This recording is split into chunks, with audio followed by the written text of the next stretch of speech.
बहुत ही सुंदर दृश्य को हमने मंचन के माध्यम से देखा, श्रवण किए बहुत सुंदर शब्द। और सच में अगर हम देखें, ये शब्द मात्र द्वापर युग के ही नहीं, ये शब्द आज भी हमारे मनों के भीतर उतरने चाहिए, हमारे अंतर में उतर जाने चाहिए। प्रभु ने जन्म लिया कंस के मथुरा के कारागार के भीतर। सारी प्रकृति आज झूम रही है, नदियां अपनी सीमाओं को पार करके बह रही हैं। आज समय सुहावना हो गया, आज पवन मंद सुगंध बहने लगी, आज चारों तरफ आनंद है, चारों तरफ खुशियां हैं। और इन आनंद के अपने अपने कारण हैं। नदियां प्रसन्न, अपनी सीमाओं को पार कर गई। यमुना में बाढ़ आ गई, क्यों आई, किस लिए आई? कहते हैं नदियों का जन्म हुआ है पर्वत से। पर्वत से नदी ने जन्म लिया और उसके बाद भागती चली गई, दौड़ती चली गई, जब तक कि सागर के भीतर विलीन नहीं हो गई। और अगर हम इसे छोटा सा व्यावहारिक दृष्टिकोण दे दें, पर्वतों से नदियों का जन्म हुआ, पर्वत नदी के जनक हो गए, पर्वत नदी के पिता हो गए, मायका हो गया नदी का। और जब सागर के भीतर जाकर विलीन हो गई, यह उसका ससुराल हो गया। नदियां अपने पिता से बिछड़ी, अपने मायके से बिछड़ी और अपने ससुराल के भीतर चली गई, और कभी उन्हें बाद में अपने पिता से, अपने जनक से मिलने का अवसर नहीं मिला। प्रभु ने राम के रूप में अवतार धारण किया, और जब समुद्र पर सेतु बांधा, वानरों को आदेश दिया, जाओ बड़े बड़े पर्वत उठा लाओ और इस सागर के भीतर डाल दो। प्रभु ने अवसर दिया नदियों से अपने जनक से मिल जाने का, अपने पिता से मिल जाने का। आज नदियों की प्रसन्नता बढ़ गई, आज नदियों के अंदर बाढ़ आ गई। और बाढ़ किस लिए आ गई? नदियों ने सोचा, प्रभु ने जब राम के रूप में जन्म लिया था, उन्होंने हमें अपने जनक से मिलने का अवसर दिया था, अपने पिता से मिलने का अवसर, और आज वही प्रभु दोबारा आ रहे हैं, तो क्यों ना उनका बढ़कर स्वागत कर लें, उनका सत्कार कर लें आगे बढ़कर। नदियां प्रसन्न हो गई, समय सुहावना हो गया। सुहावना क्यों हुआ? क्योंकि प्रभु को कहा जाता है प्रभु अकाल पुरुष है। समय की सीमा के बाहर, समय के बंधनों में प्रभु बंधते नहीं हैं। आज समय ने देखा, प्रभु आज मेरे बंधन में बंधने के लिए आ रहे हैं। आज समय सुहावना हो गया, आज समय आनंदित हो गया। प्रकृति झूम उठी। किस लिए झूम? पूरी वनस्पति झूम रही है, क्योंकि आज मन के अंदर विचार आता है, हमें प्रभु की सेवा का अवसर मिलेगा। हमारा एक अंग, एक नन्हा का बांस का टुकड़ा एक बांसुरी के रूप में परिणित होगा, और प्रभु की सेवा उससे मिलेगी, प्रभु की सेवा का सौभाग्य मिलेगा। हमें कितना दुर्लभ अवसर मिल रहा है। आज पूरी प्रकृति झूम रही है। प्रभु ने जन्म लिया कंस के मथुरा के कारागार के भीतर। वसुदेव देवकी ने जैसे ही देखा, आनंद से झूम उठे, आनंद से भर गए। लेकिन ये क्या आनंद है? आनंद के साथ एक चिंता की रेखा भी कहीं माथे पर है। चिंता उठ रही, हमारे 6 पुत्रों का वध कर दिया, हमारे अब इस अष्टम पुत्र ने जन्म लिया है, कहीं इसका वध भी कंस न करते, इसका संहार भी न करते कंस। मन के ऊपर एक चिंता, और जैसे ही चिंता की हल्की सी लकीर माथे के ऊपर उभरी, तुरंत कारागार के द्वार खुले। प्रभु उस वसुदेव जी ने उस प्रभु को लिया और व्रज के भीतर लेकर चले गए। और एक आश्चर्यजनक घटना और है, प्रभु ने जन्म लिया, कारागार के द्वार खुल गए। वासुदेव जी ने प्रभु को लिया और ब्रज के भीतर छोड़कर चले आए, और वापस क्या लेकर लौटे? नंद जी की कन्या को, माया को लेकर लौटे। और जैसे ही कन्या को लेकर कारागार के भीतर आए, कारागार के द्वार बंद हो गए। यही होता है, प्रभु का जन्म जब मन की धरती पर हो जाता है, प्रभु जब अंतःकरण में जन्म ले लेते हैं, तो जीव के माया के बंधन कटते हैं, कर्मों के बंधन कटते हैं। और जब माया जीव के जीवन में आती है, जीव बंधनों में बंध जाता है, मनुष्य बंधनों में बंधता हुआ नजर आ जाता है। माया बांधती है, ईश्वर मुक्त कर देता है, ईश्वर आजाद कर देता है, प्रभु मुक्त कर देता है। और ब्रज के अंदर जब प्रभु का पदार्पण व्रज के अंदर हुआ, जैसे ही गोपियों को सूचना मिली, जैसे ही गोपों को, ग्वालों को सूचना मिली, सभी दौड़ पड़े प्रभु को देखने के लिए। जो जिस काम को कर रहा था, उस काम को छोड़ा और अपने नन्हे से प्रभु का दर्शन करने के लिए दौड़ पड़े। आज सब में उल्लास भरा है, आज सब में उत्साह भरा है, और सभी प्रभु के स्वागत में नाच रहे हैं, गा रहे हैं, सभी आनंदित हो रहे हैं प्रभु के स्वागत में। और होता यही है, जब एक भक्त अपने इष्ट को देखता है, अपने प्रभु को देख लेता है तो आनंदित हो जाता है। पैर रुकते नहीं है, होंठ थकते नहीं, अपने भावों को रोक नहीं पाता, अपनी भावनाओं को रोक नहीं पाता, नाचता है, गाता है, आनंदित होता है, झूमता है, क्योंकि आज उस प्रभु को देखा, क्योंकि आज उस प्रभु का दर्शन कर लिया। मात्र द्वापर के भीतर नहीं, द्वापर के उपरांत भगवान कृष्ण ने इस तरह से प्रस्थान कर लिया, कलियुग इस धरती पर आ गया, मीरा का जन्म हुआ। प्रभु को अपने भीतर जाना, देखा, समझा और मीरा नाच उठी। चैतन्य महाप्रभु का जन्म हुआ, प्रभु को अपने भीतर, अपने अंतर जगत के अंतर की गहराइयों में महसूस किया और कदम रुके नहीं, कदम थिरक गए, कदम नाच उठे। बुल्ले शाह अपने भीतर उस शिष्ट को देख लिया, उस कान्हा को, इस कृष्ण को अपने भीतर महसूस किया, गा उठे, नाच उठे। मुरली अचरज कान बजाई, अचरज मैंने उस मुरली को सुना, मैंने उस बांसुरी को अपने अंतर जगत में सुना, मैंने उस नाद को, उस ब्रह्मनाद को अपने भीतर श्रवण कर लिया, अपने भीतर सुन लिया, देखा मैंने उसे, नाचने लगे, गाने लगे। एक भक्त जब उस प्रभु को अपने भीतर देखता है, अपने भीतर दर्शन कर लेता है, एक भक्त नाचने लगता है, एक भक्त गाने लगता है, और फिर मन के भाव रुकते नहीं हैं, फिर थमते नहीं हैं मन के भाव। जब भक्त ईश्वर को देखता है, अब कल भी, आज भी आपने इस मंच के माध्यम से अनेकों विचारों को श्रवण किया, कल और आज सतत निरंतर आप श्रवण करते आ रहे हैं। भक्तों ने अपने भीतर परमात्मा को देखा, भक्तों ने दर्शन कर लिया अपने अंतर जगत में। एक प्रश्न खड़ा हो जाता है, एक प्रश्न उठता है, क्या सच में दिखता है? क्या सच में दिखाई देता है ईश्वर? क्या सच में देख सकते हैं? एक जगह पर विचार चल रहे थे, चर्चा यही चल रही थी, ईश्वर देखने का विषय है, ईश्वर का दर्शन होता है, ईश्वर को देखा जा सकता है।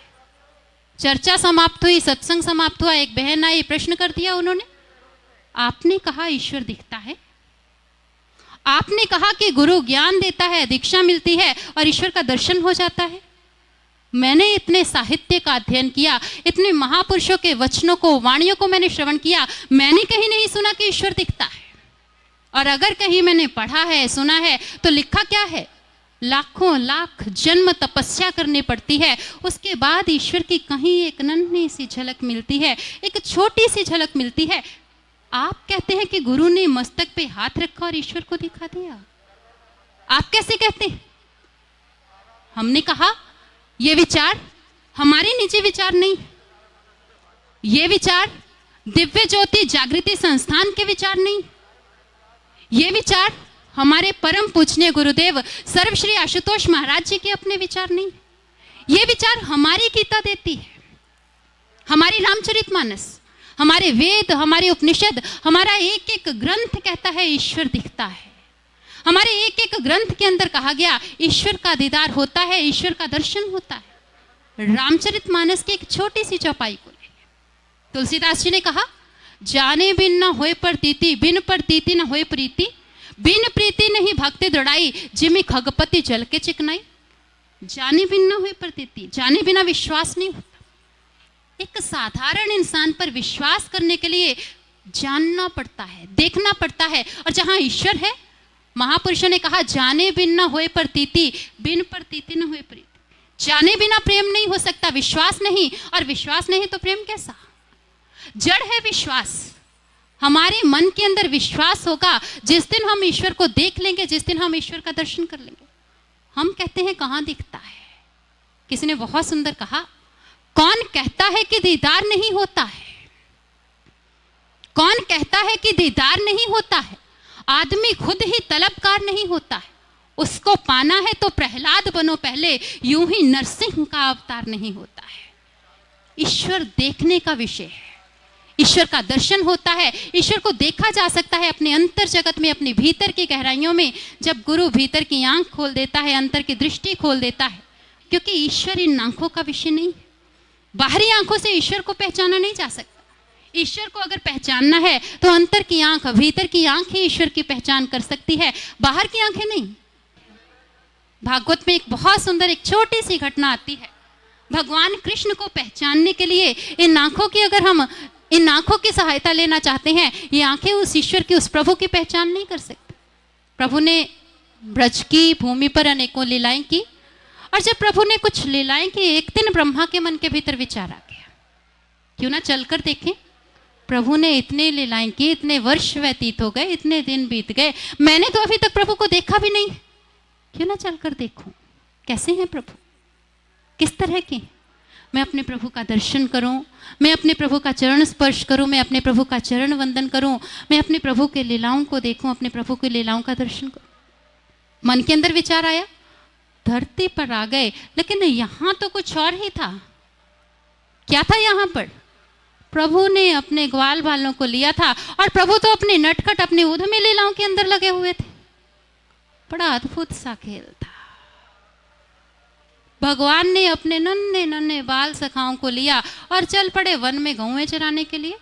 माताओं ने क्या किया, अपने अपने बच्चों के साथ कुछ कुछ कलेवा बांध दिया, कुछ कुछ खाने के भोजन के पदार्थ बांध दिए। सुबह के गए हैं, सांझ को पता नहीं कब लौटेंगे, जरा ये वन में कुछ खा लेना। गौओं को चरने के लिए छोड़ दिया। सबने एक सुंदर सा, एक बड़ा सा घेरा बना लिया, और सबने अपने अपने पात्र खोल लिए। कोई किसी वस्तु में लाया है, कोई किसी में, कोई कुछ लेकर आया है, कोई कुछ लेकर आया है, और बीच में बैठ के भगवान कृष्ण सबके पात्र देख रहे हैं। किसी के पात्र में कुछ रखा है, किसी के पात्र में कुछ, सबके पात्र में से उठाते हैं, खाते हैं, आनंद लेते हैं। कभी अब मित्रों को खिलाते हैं, कभी स्वयं खाते हैं। और कान्हा की उस टोली के अंदर एक मित्र था, उनका मधुमंगल। बेचारा गरीब सा था, निर्धन था। भगवान कृष्ण की अपार कृपा थी उस पर। आज उसकी माँ ने छाछ बांध दी थी, खट्टी छाछ। बेचारा गरीब था, ताजी कहाँ से आती।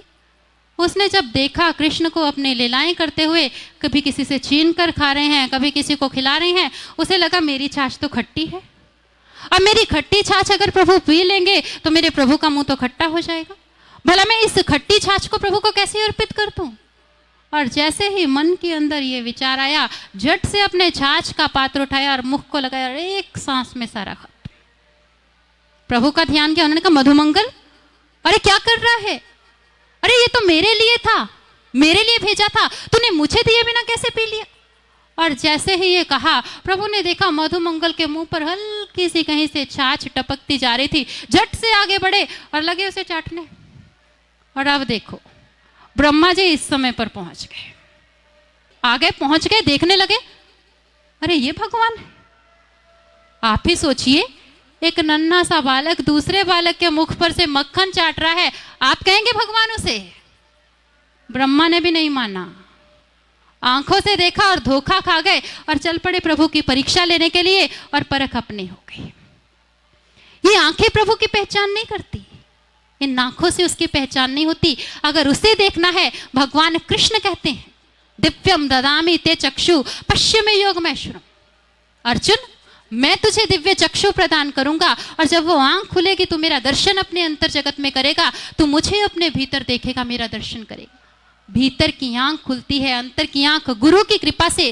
और जब संत की कृपा से अंतर की आंख खुल गई, भीतर की आंख खुल गई, एक शिष्य ने अपने अंतर जगत में दीदार कर लिया, अपना भीतर देख लिया, फिर कहा, स्नेह की सबसे पुरानी डोर है, नाचता सुन बांसुरी मन मोर है।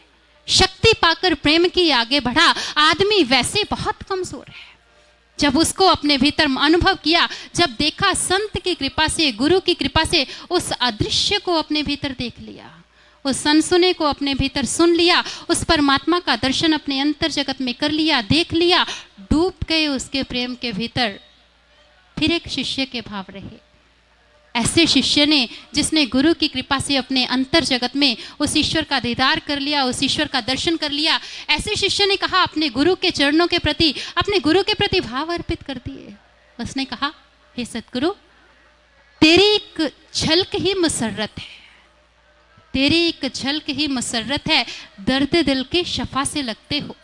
तुमको देखा तो दिल किया कि जिए, जिंदगी की वफा से लगते हो।